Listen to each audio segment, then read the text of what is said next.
Dunia hukum tidak akan pernah sama tanpa kehadiran Prof. Satjipto Raharjo. Beliau bukan sekadar akademisi, melainkan seorang nabi bagi mereka yang haus akan keadilan substansial di tengah gurun legalisme formal yang gersang. Ia mengajarkan hukum bukanlah sebuah skema yang statis, melainkan sebuah organisme hidup bernapas bersama denyut nadi masyarakat. Hukum progresif inti dari perjuangan intelektual Prof. Jip, begitu beliau akrab disapa, adalah gagasan hukum progresif.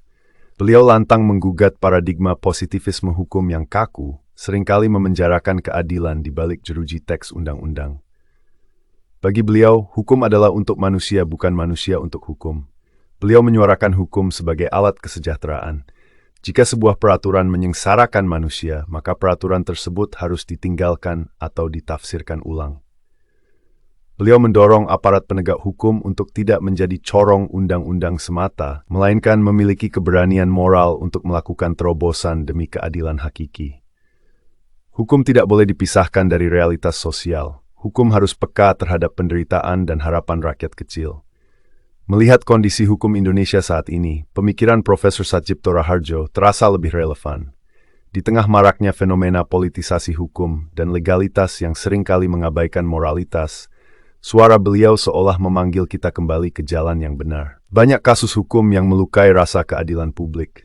Paradigma hukum progresif menuntut penegak hukum untuk melihat roh dari sebuah kasus, bukan sekadar kelengkapan berkas.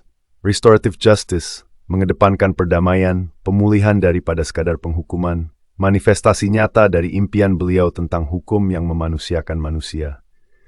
Ketika kepercayaan publik terhadap lembaga hukum sering goyah, ajaran tentang kejujuran dan dedikasi menjadi kompas moral. Menjadi ahli hukum bukan berarti menjadi ahli menghafal pasal, melainkan pejuang kemanusiaan yang menggunakan hukum sebagai senjatanya.